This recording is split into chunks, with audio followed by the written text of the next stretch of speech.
You gave them their link? Oh.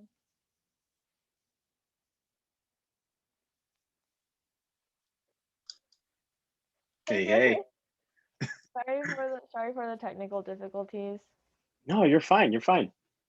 How was that call with the seller? It was good. They were, how do I put it? Uh, Interesting, to say the least. Yeah. But it's a good deal. So it'll be fun to deal with. It's actually in your guys' neck of the woods. Oh, It's in really? Illinois. Chicago? Oh, nice. We're in Illinois. It's Dogwood, I think. Or no, Dogwood Street. What's the street? I think it's Fairview. Fairview, something like that. You? Fairview, is that something? Yeah, Fairview. Oh, that's Right. cool. I don't know. I don't think I've heard of it. It's like here's Chicago. It's like right over here, I think. So Probably, yeah. My dad probably knows yeah, about it. Yeah, so yeah. thanks for coming on here. I appreciate you taking out some of your time for me. Of course. I appreciate you having me. Oh, no problem. Basically, I started this whole interview thing to sort of raise people's like social media platforms to other people. So for Rickshaw, I want to expand my business as well, and I also want, as I'm doing that, I also thought, hey, I can do this to help other investors, other entrepreneurs like you, um, as well at the same time. So I thought it'd be pretty cool to start doing these, and here we are.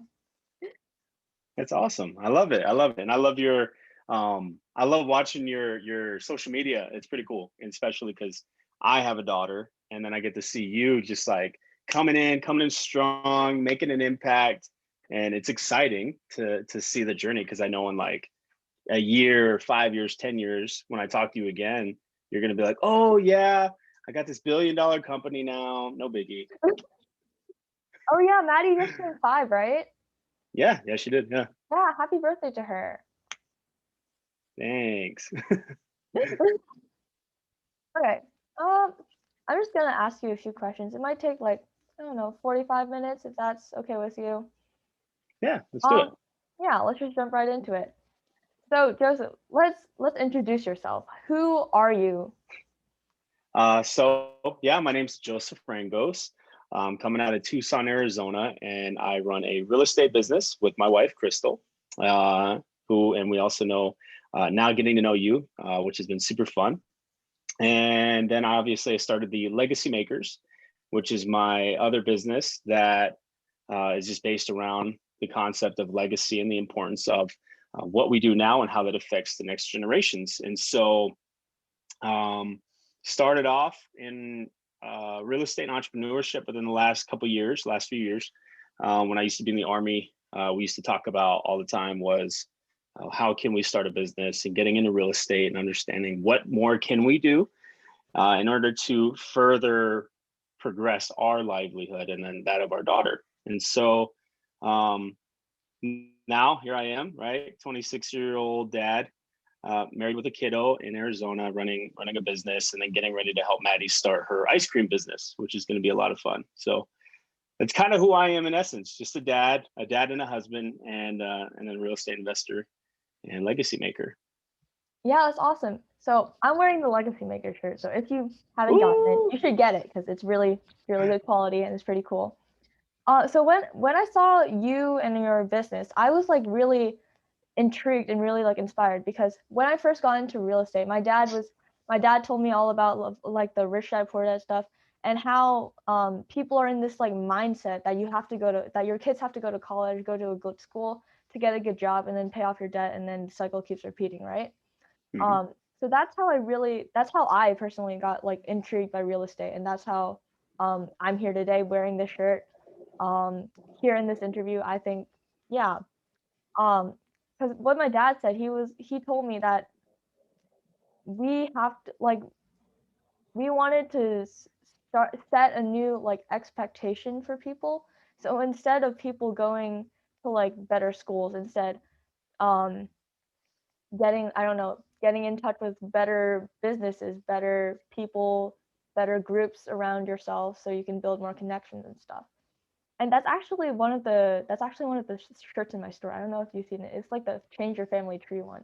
So Yes, I love it too. And I'm rocking your Fearless Investor shirt, which I like yeah, absolutely love. I had some person ask me today, they're like, wait, are you an investor? Like, what do you invest in? And I'm like, oh man. And so I was like, you got to go check out my good friend Audrey's like, you got to go look at it. And I was like, sending your Instagram to him because I was like, go really? support her. Yeah, yeah, Oh my yeah. It was god, at, I was at In and Out. I had to. that's amazing. Oh my god, how did you get the idea to start like the legacy makers thing? So it's an interesting story. So the Legacy Makers was actually at first what came to be a team name. So I help run a community called the Superhuman Wholesalers on Facebook with a few friends of mine. And as the community grew, we are like, okay, cool. We have a lot of people involved and we need to start figuring out a way to make things work. So we created teams. Well, I had a team of people that I was like, all right, cool. Let's come up with a team name. So people are shooting out the Lions, the Tigers, the Aces, right? The closers, stuff like that. And out of nowhere, I've always thought about legacy. And so I go, why not the Legacy Makers? And at that time, I was spelling it out, the full Legacy Makers. And then as I started to notice, no, as I started to know and notice, was that it kind of catched, right? People were like, man, Legacy Makers, hashtag this and hashtag that.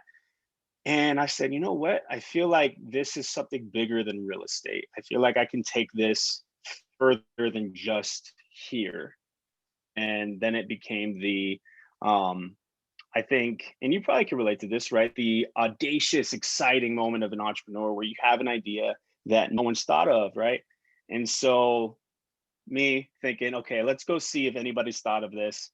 And sure enough, nobody had thought of the LGCYMKRS. And so, that for me was like, all right, cool. This is a moment. And so, yeah, once was born and was what was once born and crafted in real estate is now slowly getting into different industries, and it's really fun to watch because in the beginning it just started out as a team name. That's awesome. Oh my god, how did you like first start out in real estate? So funny story, Crystal, my wife, who I don't know if you've gotten to talk to her yet, but um, she brought real estate to me. Funny enough, she came to me one night with a YouTube video and said, "Hey, I heard about this thing called wholesaling and all based around real estate investing." And I'm thinking, nah, this isn't real. There's no way. And sure enough, right, I start doing my own due diligence. I start looking into the videos, and she tells me, hey, there's this event coming up. I'd love to go to this event. Whether you want to go or not, I'm going. So I'm like, okay, you know what? I'll go. So we had my in-laws, Maddie's grandparents, watch her. They took care of Maddie. We went to this event. And then fast forward after the 2 days of the event, and I'm just mind blown. And this was back in 2018. This was in May, June of 2018. And sure enough, like that was the beginning of our real estate investing journey. And now, I can't even imagine not pursuing this.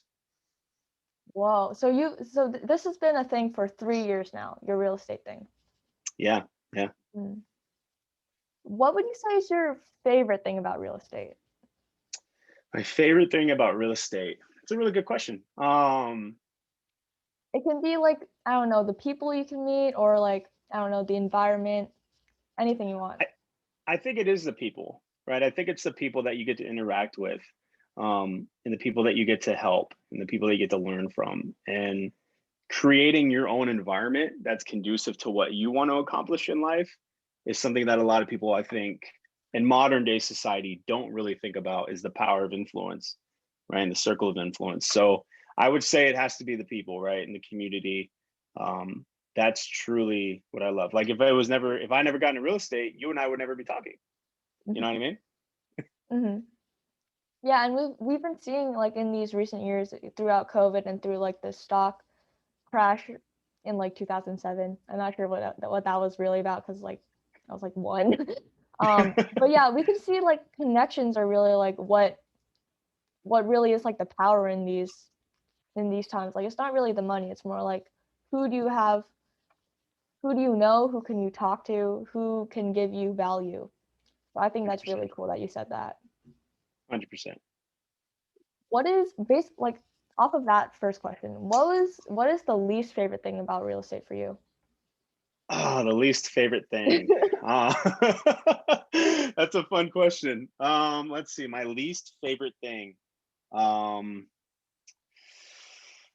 how it's funny sounding, and it's not to sound cliche, but it's not being able to help people. It's not. It's not having the right solution or the right answer. It's really that. Even if it's a seller or even if it's a friend, not being able to provide, like you said, that value. Uh, it sucks sometimes to just be like, I'm sorry, I don't, I can't.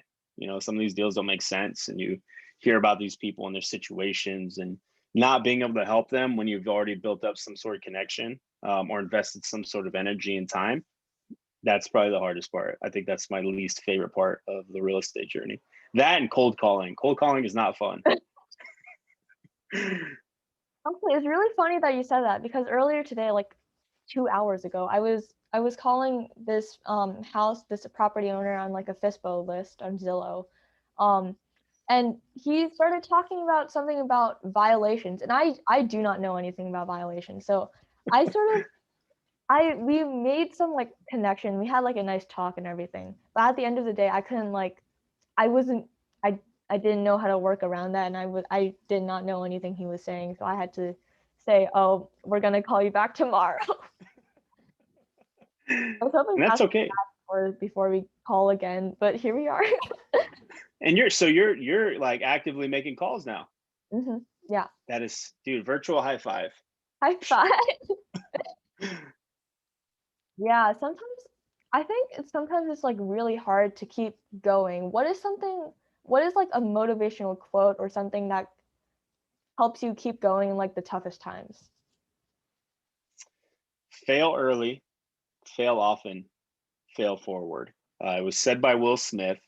I heard that quote a while ago. I can't even put a pinpoint on it, but that one quote has always stuck with me because I think in entrepreneurship and really anything we do in life, failure is bound to happen, but it's how you respond to the failure. That's truly what determines the outcome. So as soon as I think about it, I'm like, if I fail early and I fail often, as long as I'm failing forward, that's what matters. You just, if something happens, you never stop ever. You know what I mean? Yeah, that's I feel like a lot of what we're saying on the call is really coincidental to what's like happening recently. Because like on the Daily Dial and everything, there Caroline is always saying, and all the other hosts are saying, fail forward, and then I on like a recent quote that I did or something for my dad's like Instagram and Facebook social media thing. Yeah. Yeah. I did something that said like strength doesn't come from your successes. It comes from being able to pick yourself back up again when you failed. So that's Mm, really interesting. Yeah. I love it. I love it. Yeah. We Speaking about failures, what is your most interesting failure? My most interesting failure. Um, Man, that's a deep question. My most, hmm. It could be like something that gave you a new life lesson, something that hit you really hard and you're still recovering from it. I don't know. I'll give Anything. you one. Yeah, I'll give you like my biggest thing. So, because I'll just be super, I'm gonna give you all the rawness of my life, right? So, um, I'm adopted. So that was always something that I didn't necessarily struggle with, but desired for. Wanted to know who my birth mom was. Fast forward, right, a couple years ago, Crystal helped me find my birth mom, and for years we just texted and social media.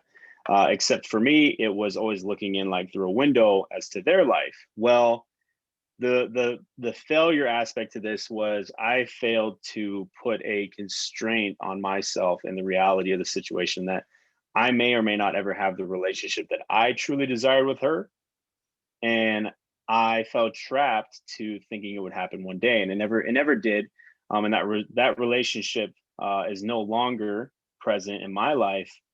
Um, Did it take me a long time to recover from that? Yes. And fun fact is that even up until now, my half siblings and I were, at least I was following them on social media, and they let me follow them. But we had no longer communicated, and we didn't talk. And I didn't really notice it until a couple months ago that I was holding on to that desire of a relationship with them.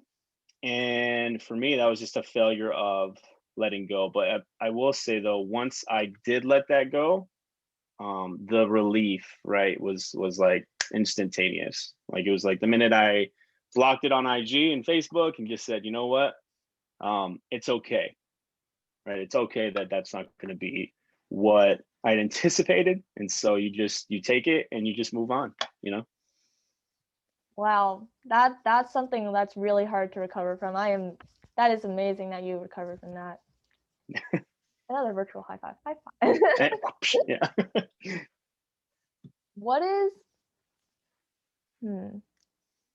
this is actually really interesting because from what you said, it reminded me of like a church sermon that I've heard before, about how we are bound, like if we don't forgive someone, we're like bound to like these chains that are carrying us down, carrying us tied to this thing. And when we forgive, those chains are released, and we feel the sense of relief and everything. So Yeah. that really, yeah, that was very inspiring, Joseph. Thank you for that.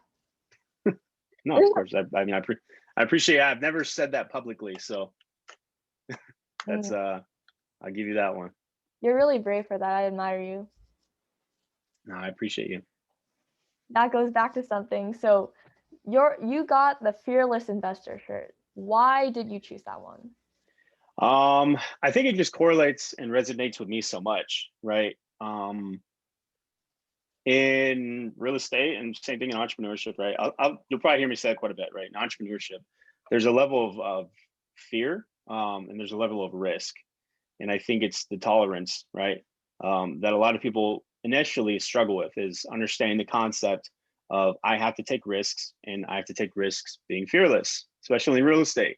A lot of times we don't know where the market's going to go. We don't know, what if something happens in this deal? What if we buy a property and turns out there's busted pipes and foundation issues and something we didn't know about in the initial inspection? And but you take on the risk, right? And you have to be fearless. You have to be, because if you go in scared to anything or everything, you're always going to talk yourself out of it. It's just natural instinct for humans, right? If you're going to fall down, it's your natural instinct to put your arms up. Or if you hear a loud noise, right, you want to duck. It's just natural. So understanding that you need to be fearless, as an investor, fearless as an entrepreneur, as a daughter, right, or as a dad, it's like the one that I like looked at and I was like, that is me. Like I love that so much. And so yeah, like the minute I saw it, I was like, that's the one. I'm so happy that you felt that way. No, yeah. That's This awesome. is like, this is the most, I think if whoever's listening to this, like go go right now and just go buy a t-shirt. Like go buy the Fearless Investor shirt. That's my favorite right now. Like it's just, I've worn this. I got it a few days ago. I think I've worn it like 3 or 4 times now. Like Awesome. I've worn this one too. I've been trying to keep it clean though, yeah. so Yeah, I washed this and then I got it dry clean and then I ironed it. I'm taking care of this shirt. awesome.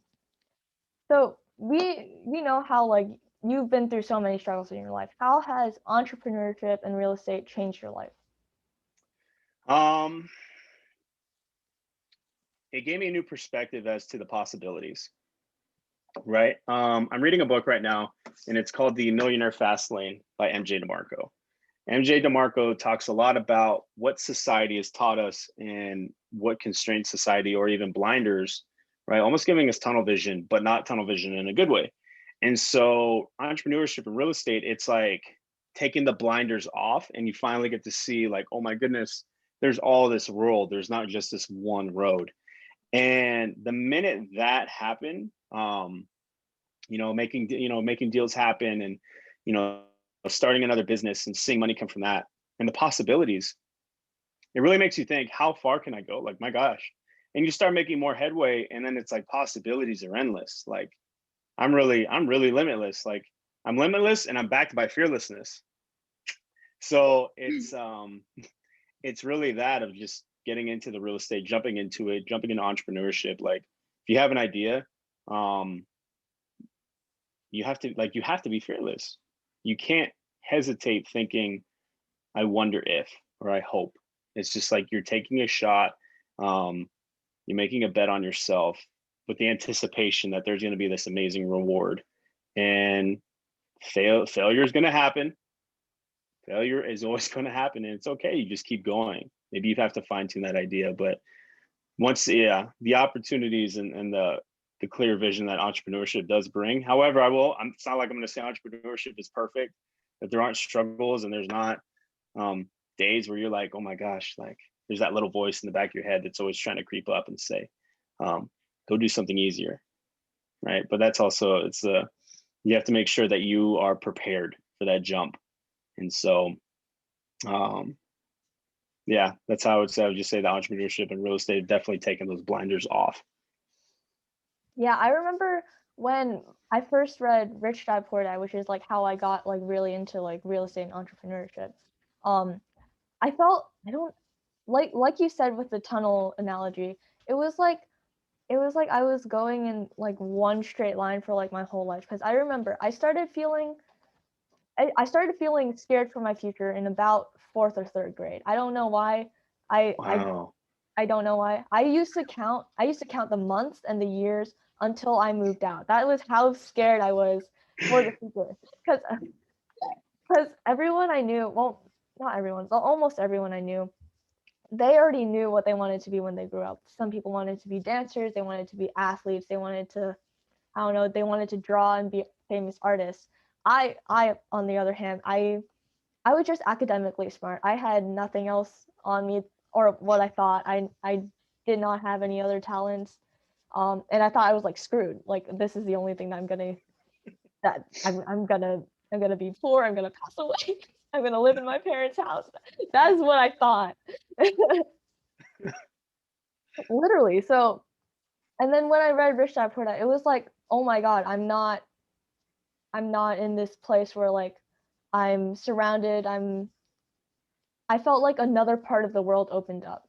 And I started Mm, talking about this to like my friends and everything, right? So I was like, "Oh my god, you have to know this. Like this changed my whole perspective on the world." Like I honestly my mental health got better. I started doing I don't know. I started doing more in my free time just than just like watching YouTube videos and playing video games mm, and just being a kid just in general. Um and I remember one time I was talking about how like real estate and entrepreneurship was a great thing to get into. And then one of my friends, I don't I was I it was so disappointing. One of my friends said he said you can only do that because your dad's rich. First of all, mm. no, that's something I feel like a lot of people in society have the mindset of. You can only do like real estate, you can only do entrepreneurship when you're rich. So once you finish, I don't know, making this amount of money from the job, then you can do that.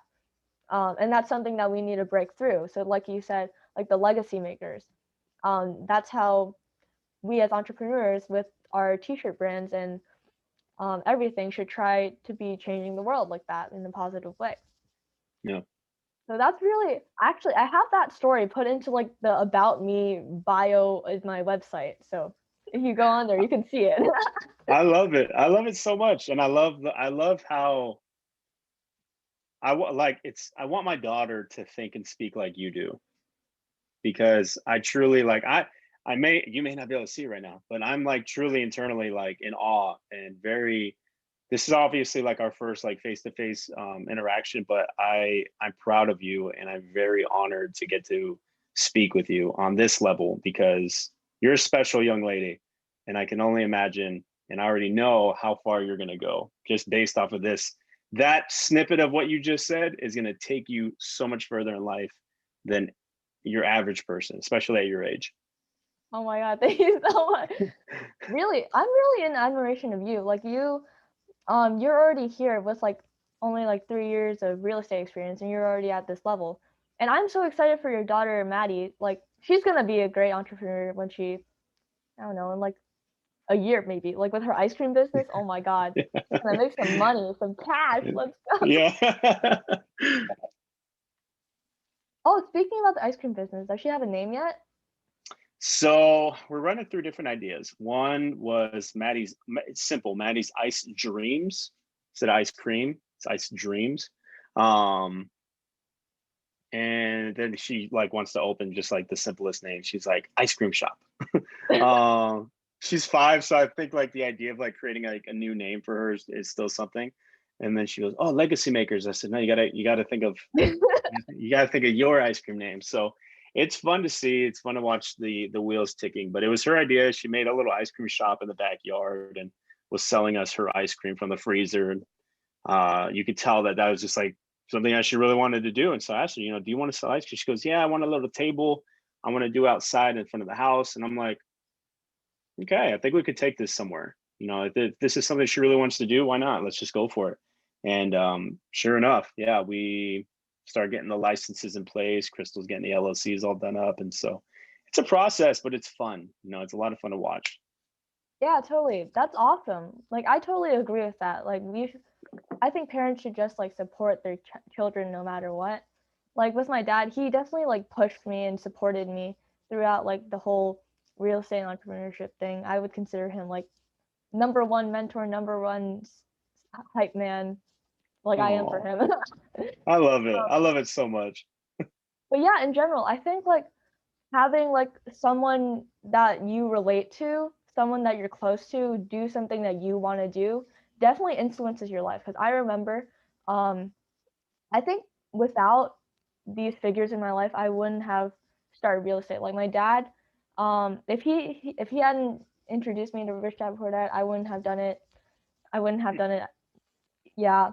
Um, and especially like the women investresses and the for me it's for the Asian investors and the entrepreneurs in my life that I know, like um who I forgot his name. Who's the dude who made Rich Dad Poor Dad? Robert Kiyosaki. Yes, him. He definitely inspired me. He was one of my yeah. He very much inspired me, and he made me like realize how like entrepreneurship and real estate is all around us. Like in Monopoly is literally like a game for like family, for kids. Everyone plays it all the time. And they don't seem to get like the simple message of you should do this in real life. And Yeah. that's super fascinating to me. Like I want to do that. I want to build up like a empire, like a real estate empire, and then eventually like I don't know, make a hotel or something. I think that'd be really cool. Do it. Do it. I love it. Do it. Like Like just write it one of down, those make it happen. Monopoly hotels. Yes, I can see it already. You're gonna buy up the whole block. Yeah, I remember in one of my book clubs that I went to. It's on Sundays, like Marlon's Think and Grow Rich book club. One Mm. time, like last year, I said, I want to be the next. I want to be the next Alexander Hamilton of real estate because he was like so young when he first started like his journey and everything, and then he eventually like became one of the top financial advisors for like America in general. I think that's really inspiring, despite besides all the personal issues.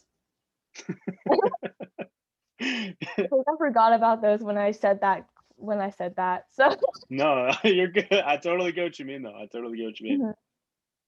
Yeah. What is something that people can help you today, whether it be in real estate or entrepreneurship in general? What is it someone could help me with? Hmm. Something that someone can help me with today.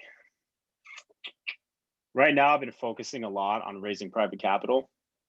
And so I think as of right now, that's probably the biggest focus that we've been going through is just raising more private capital so we can buy more properties, do more flips, and just be, I mean, like, kind of like the saying, like, we're really out here, like, kind of thing. So that's been my biggest focus lately, has been doing that.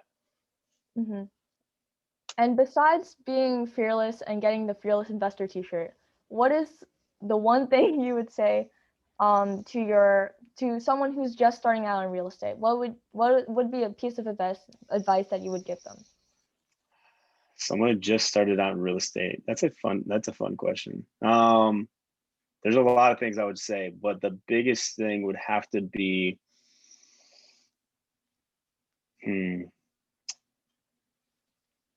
focus on mastery and not information overload, right? That's something one of my mentors told me, and I think it's something that a lot of people don't think about, especially coming into real estate. There's so much to learn, and it's easy to be like, I want to do that, I want to do this, I want to do that. Oh, well, this person's doing that, so I want to go do that.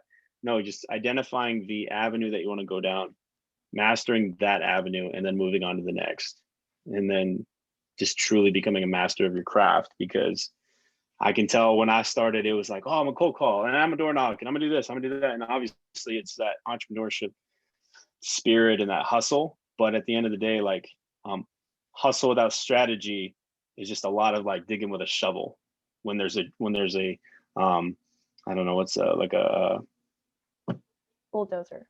bulldozer. There we go. Right. So that would be my advice. Mm-hmm. Yeah.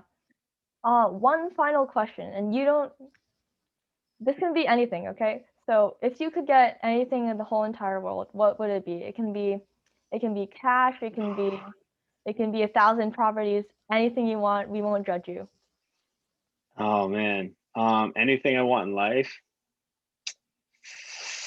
There's like two that I would fight for. One would be all right. One would be to be like indistractable. Like you cannot distract me. Because then it's like I can spend more focus time with whatever it is, right? Whether it's with Maddie or if it's in business or if it's in anything, that's that. Nothing else can stop me.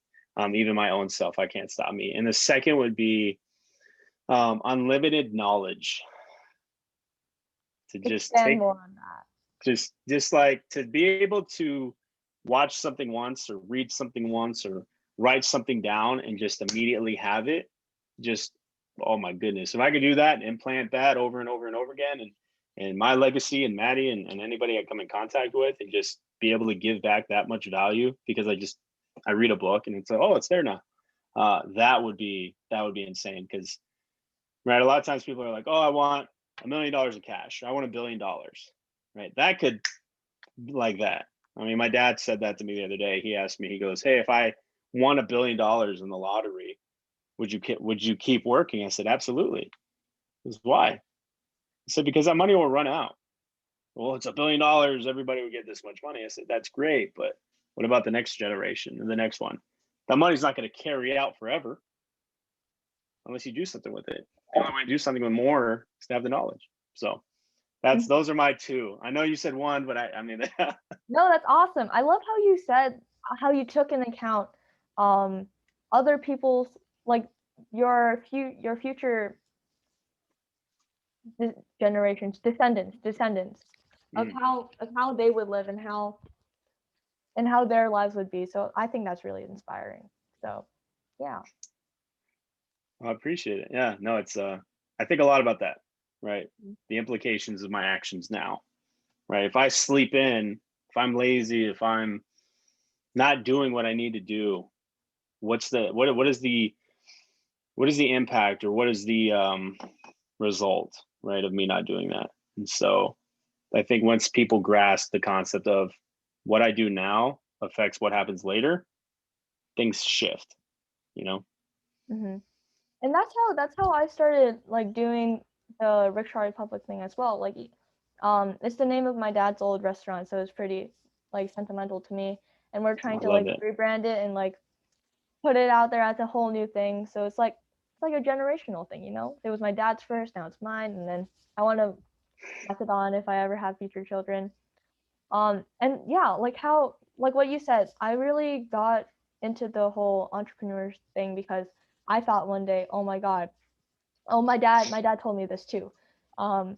He said like, you have to have multiple streams of income. Like, how are you gonna do real estate if you don't have money? Like generally, you can always get like private lenders, but it is really hard if you don't have like any like credit or anything or all that stuff. So that's when I thought, oh my god, I've been doing nothing. I've just been like in the first few months of like learning about real estate and doing everything. Um, my dad put like $1,000 into my debit card every month because I did like his social media. And I remember from Rich Dad Poor Dad, Robert Kiyosaki, his rich dad didn't give him money for when he works, because you can't have this mindset of paycheck to paycheck. And that's why I told my dad to stop giving me money. And he still puts it in there for like tax purposes. So it's, That's sick. I love it. yeah. Oh, how can people contact you, by the way? Man, people can go onto Facebook and look me up, right? Joseph Frangos, or go on to Instagram at Joseph Frangos. And I mean, same way like you and I talk, right? Social media, just Instagram or Facebook. And I respond pretty quick. You know, I check it either a couple times during the day or just especially at night is when I catch up the most. Mm-hmm. That's awesome. Oh, well, thank you for being on here. I appreciate your time. And I I hope appreciate you having me. thank you. I hope Maddie's ice cream business really expands. I'll be watching on social media, on Instagram. Heck yeah. And I'll be watching your growth. I'll be watching your crazy growth over the next, like, I already know in a week you're gonna have like 5 houses. Thank you. Okay, well, I don't want to take too much of your time. Thank you for being on here. See you next time. Peace. Peace. Bye-bye. Bye.